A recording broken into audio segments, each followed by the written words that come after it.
clock again. I'll be right here hoping I can be a better man.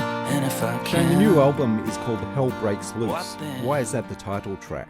Well, it was basically because that song really talks about the crux of why this record got written in the first place, you know, and I went through some pretty big life changes a couple of years ago and you know, redirected my focus in other areas of music for a while, and that song kind of summed up that whole period for me, and it was one of the earliest songs I came up with, so it kind of set the tone, and it just was always going to be the title track.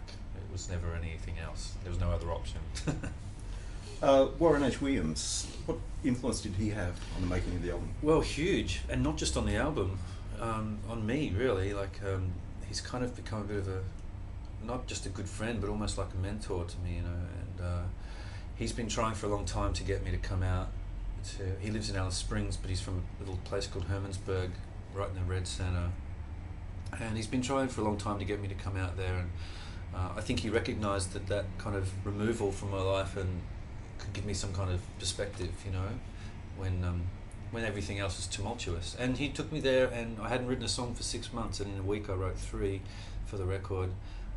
Including the song Hermansburg, and I think he planned it all along. I think he was being sneaky, and he knew that I was going to get something really special out of it, and it was a pivotal moment for me. It's almost like my life pre and post Hermansburg. It's been divided into, you know, 2 things, and I owe all that to him. It says in your press release you were sitting beside a church in Hermansburg writing some songs. How do you actually document your song ideas? You record to your phone? It's always different, whatever I've got. Yeah, I often record on my phone. The problem with that is that I've actually put 2 or 3 iPhones through the washing machine accidentally in my jeans. So and because I'm really bad at backing things up, I've lost a lot of songs. And I recently lost about 3 months worth of song ideas on my last phone again. I just don't seem to learn my lesson, you know. I need to go back to old school and start writing things down again. There's some deeply personal songs on the album. Was there any point along the way that you thought or had doubts about pouring it all out? No, not really.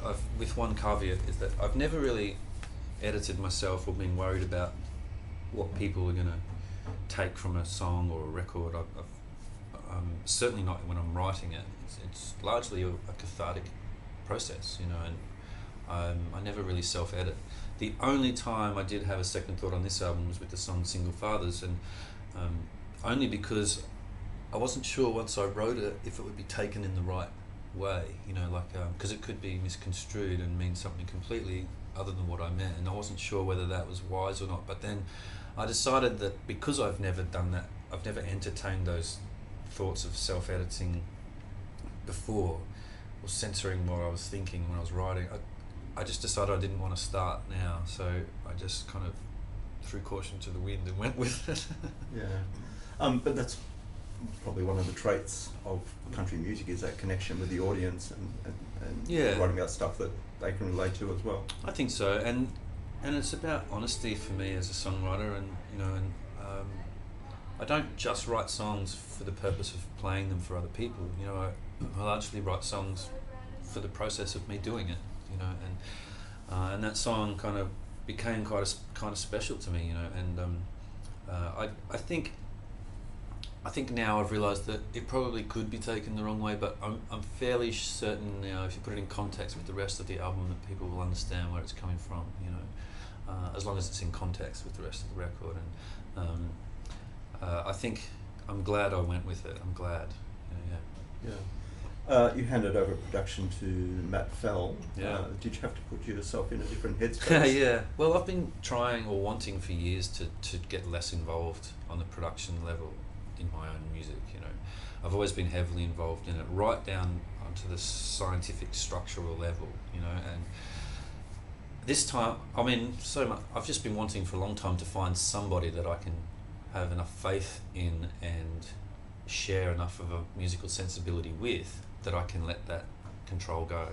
And in Matt, I've found that, you know, we've been friends for a long time, we've worked together in various different projects, and so it's been building over time, you know, and I felt completely relaxed this time, and I was joyfully removed from the production process. It was like a holiday for me. I rode my motorbike up and down the freeway every day to the studio and played some songs, sang, played piano or guitar, and I'd turn around and ride home, and it was just like a holiday. I just loved it. And I think I'm more satisfied with this record than any other, than when I finished any other album. But I think that's probably largely because of that reason, that I didn't get involved on a scientific level, and to me it was just enjoyable. There was also no demos for this album. There was no planning, there was no pre-production, there was nothing. We just started with raw songs that I'd written, and just it evolved song by song, and there was no plan whatsoever. And I just really reveled in that freedom this time. It was just a beautiful experience, and I've had a great time. I've been very lucky. I've had a great time making albums over the years, and had some really great experiences, and worked with some amazing people.